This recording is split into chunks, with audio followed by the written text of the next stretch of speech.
Yeah, his music, man, informed our show. There's so many years that we played his music before I actually had a chance to meet him, and Yeah. something interesting about him was his approach. And you touch on it, you know, the difference between method and the difference between feel. And this Mm, book, yeah, this book offers a lot of different resources that I think is great. And you said let's talk about it later in the interview, but I want to talk about the science. You okay. were joined in this book. You worked alongside Jeff. How do you say Jeff's last name? Jeff Peretz. Parrots, yeah. Parrots, Parrots, yeah. Parrots, and then you guys. So Jeff was able to create graphs and charts that kind of signify Dilla's music and his process. And this is Mhm, offered as a addition to the book. It's it's mhm, it's almost scientifically breaking down what it is he was doing musically, as if that's even mhm, possible. But you guys mhm. attempted to do that, and I think you did an excellent job. What is that about? What did you discover? What did you learn? What was this scientific process? Well, the thing that always bothered me about the way people talked about JD is it was all feeling. Oh, he has such a great feel, a loose feel, a drunken feel. And we do that also to Black artists a lot. We don't talk about the analytical, intellectual side. Like these were intentions of his too. So Hmm. I wanted to sort of, I guess, bring balance to the force a little bit. And also people talk about, oh, all he did was he turned the timing functions of his drum machine off so he could play freehand. They call it quantization for those of you who don't make beats, right? But that was an oversimplification. It was just that one of his techniques, one of many techniques he used, and really doesn't get at what he actually accomplished. So I am going to tell you in as simple language as I can what he did. All right. Hmm. And it's big. I'm going to take you all the way back to Europe, right? European music is all straight, it's all even beats. Time is counted evenly in European music. One, two, three, four. That's it. Opera, symphonies, all that stuff. That's straight time. In America, in the 20th century, we evolved something called swing time, which is uneven beats, which sounds like one and two and three and four and one. And that is a retention of African polyrhythm. That is the genius of African Americans here on the North American continent, right? So straight time and swing time. We've had them both in our popular music, in jazz, in rock, in hip hop, right? Even in this famous song, you know, Bohemian Hmm. Rhapsody by By Queen, Queen, yeah. right? There's a point in the song where they're doing this little opera thing. Hmm. No, Don't, no, don't, no, don't, no. don't. That's straight time. And then after he sings, Beelzebub has the devil put aside Hmm. for me, then it goes into this junk, da, junk, da, junk, da, Hmm. junk. That's swing. So you go from straight to swing in one song. That's how you know the difference between straight and swung. But in 1998, in a basement in Detroit on an MPC drum machine, James Yancey found a way to collide straight rhythms and swung rhythms at the same time and put them in conflict with each other. And that's what gives you that drunken, jerking, loping, limping kind of JD feel. It first starts to come out on this beat tape that people now, it's on YouTube. People call it Another Batch. You can search for it. Hmm. J Dilla, Another Batch. But it really comes out on Fantastic Volume 2 by Slum Village, that time feel. And then you will hear it on Commons like Water for Chocolate Uh-huh. in 2000. And then actual traditional musicians start to imitate what he did on the drum machine. So you hear D'Angelo and Questlove on Voodoo trying to replicate that machine conflict with real instruments. Hmm. Hmm. And it's mind blowing. Within a few years, you've got, like I said, Music Soul Child, Jill Scott, Floetic, Michael Jackson, Dark Child, Brandy, or everybody's doing that limping time feel. Uh-huh. And I guess for me, as a professor, as a historian, looking back on it, I was starting to see the history being written without him in it, or him just being a footnote. And I said, you know what? His achievements have not been properly framed. They need a name, and I'm going to name it. I'm going to put it right here and say, no, it's actually it's a new time feel, which is an innovation of 100-year proportions, Hmm. right? So yeah, Louis Armstrong, Monk, Dilla, for real. Louis I know it sounds Armstrong, crazy. Monk, Dilla. Absolutely. You gotta add the for real Absolutely. Absolutely.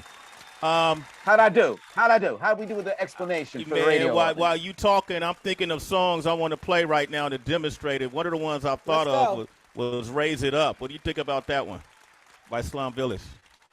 Man, it's there's a story about that too. That to make his voice raspy, he recorded the vocals right when he came out of bed in the morning.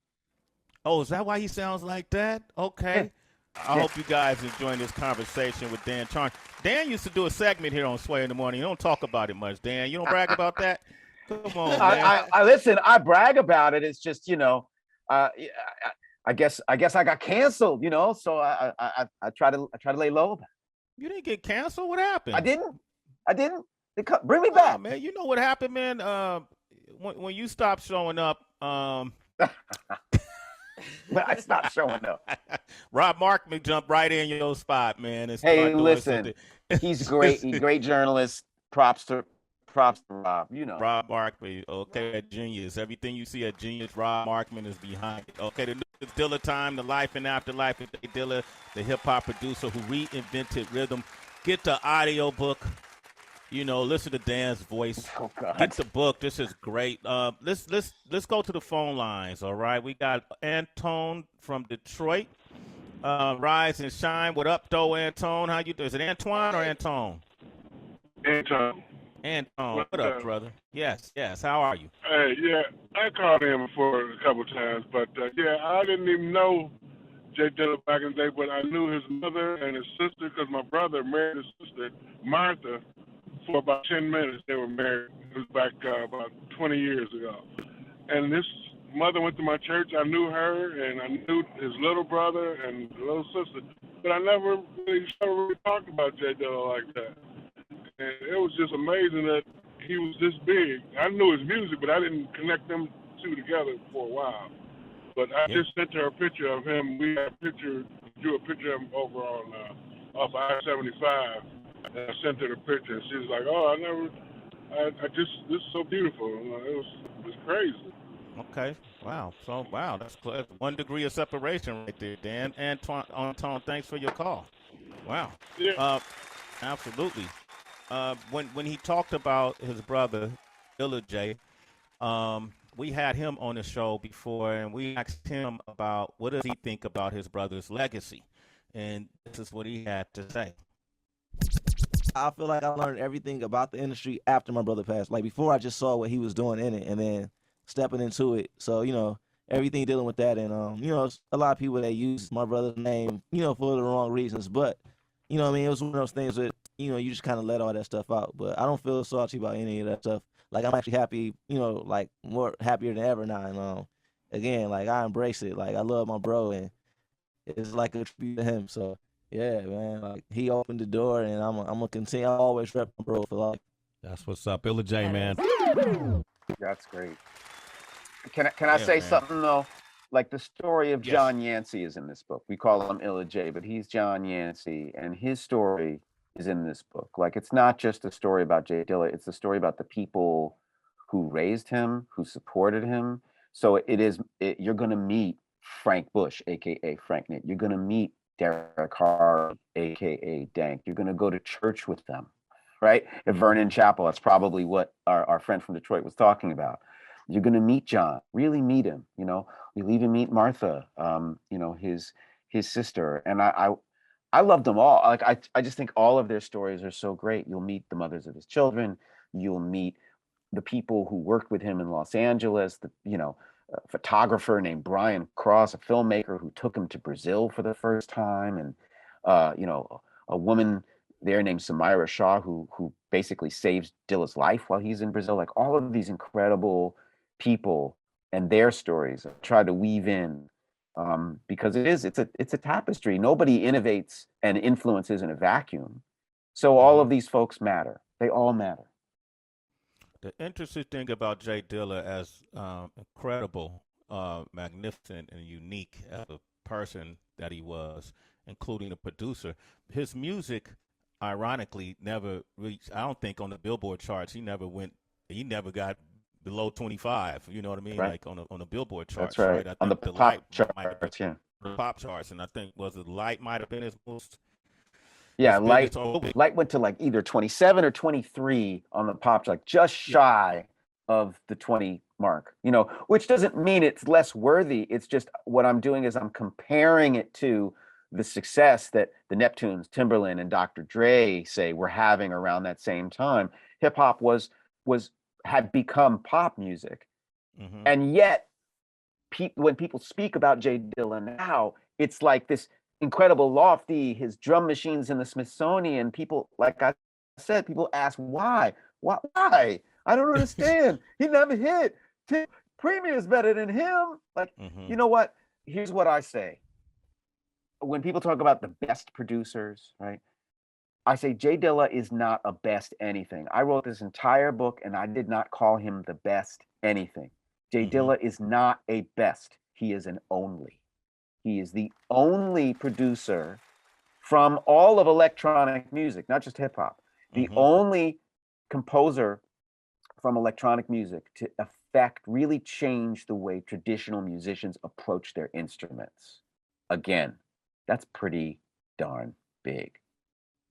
Dan Charnas is here. We got people on the phone line. Chiba is on the line from L.A. Rise and shine, Chiba. Chiba, y'all. Peace. How you living? What up? What you want to say, sir? Hey, so check it, Sway. Met you a ton of times. I actually bought your record, man, back when y'all was still at the beat doing the Wake Up Show. I bought your record in Amsterdam on some crazy vacation. Peace, Dan Charnas. Met you a couple of times at Power 106 with Frank V. What? The story you're telling right now, Sway, about meeting Dilla in Amsterdam, my big brother, another dude, New York Dave, rest in peace, was actually there. I believe his son has a video of that meeting, but, man, when he came home and told me that story, he had tears in his eyes, and it's crazy because I remember that was when Dilla was living in L.A.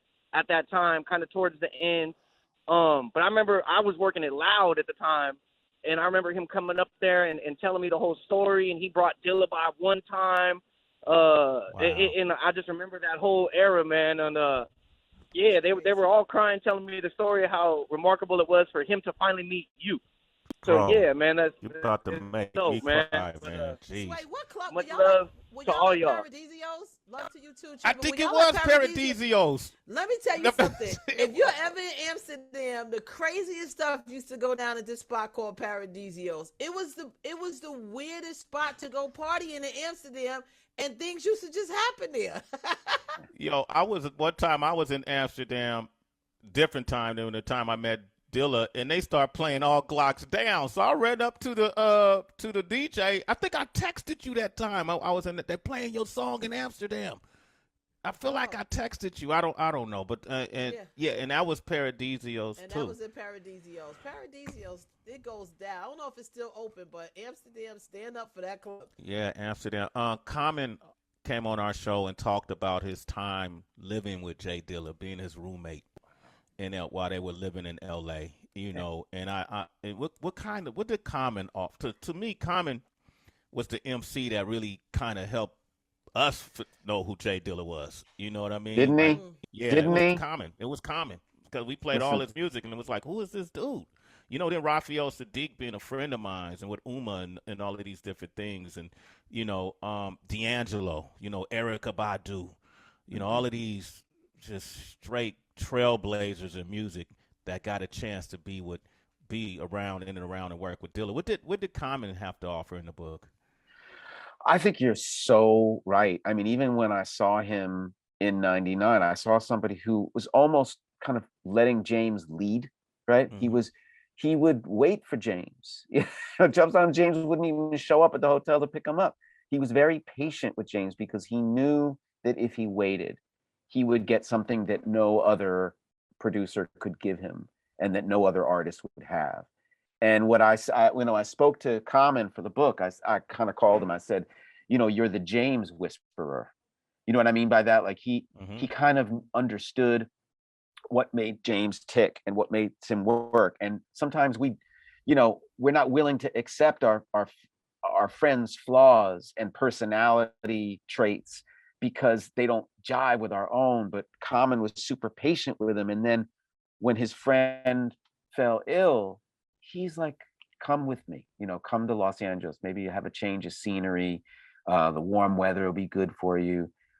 He was as good a collaborator and as good a friend as JD could have ever wanted. And I mean, the sad part for me is I don't think that Common was prepared for how James would decline. And so it forced Common to, confront a lot of emotions. And that story is played out a little bit in the book. And I can see in Common today the feeling of loss. If somebody's really your brother, they're never gone, and you're always thinking about it. It was a rare blood disease that took him from us, but with that blood disease, he produced some of the most spectacular music to ever come out of the culture. How much do you think his health condition informed his music? Oh, that's a really interesting question. I do think the way that our body is feeling comes out in music, especially because James, when people ask James, well, why do your rhythms sound the way they do? What's that JD thing about? And he's like, it's how I bob my head. So now think about being uncomfortable in your body, not being able to move your body. What does that do to your music? I think you're right. I think the fact that his beats got super angular and raw and jumbled and mixed up really had a lot to do with what he was feeling inside of his body. I think that's a super point, man. Mm-hmm. Yeah, absolutely, man. Dan Charnas is here with us, man. I can't believe how fast this time went by, bro. Yo, just like that, man. I wish Eminem had a chance. Did him and him never crossed paths with him? Did he? They did. They did cross paths. We talk about it in the book. There's one moment. I mean, I'm sure there were other moments at the hip hop shop, but there is one moment on House Shoes has a college show at the time on a radio station there, and James is the #1 figure in Detroit hip hop, and Eminem is this unsigned MC, and Eminem walks in, James walks out, James gives him a pound, walks out. They were ships passing in the night, as the cliche goes. Man, HB, you got anything you want to say? Yeah, I gotta go to the next show. Okay. Listen, I love y'all. Really, thank you Love so you too, much. Dan. It's so good to see y'all again. You too, Thank Dan. you I'm so right down the much. street, God bless brother. you. Right I'm down so the street. glad that you All right. decided to just be obedient and take on this mission. It's necessary. Continue to tell stories, man, and make sure, like you said, when we hear these things, if the truth is missing, fill in those blanks, fill in that truth. Thank you. Thank you. Love you. Love you too, man. Also pick up his book, The Big Payback. He tells a little bit about the Sway and Tech story too, our real story though, our life story, as well as what we've done in this industry. Yes. We've done some Q&As about it. The new book is Dilla Time, The Life and Afterlife of J. Dilla, the hip-hop producer who reinvented rhythm. Is out now. Citizens, check it out. Dan, have a beautiful day. Tell the family I love them, okay? Thank you. And I we'll will see each other soon. Tell him I love him too, brother. All right? Yeah, I will. Okay, Peace. cool, man.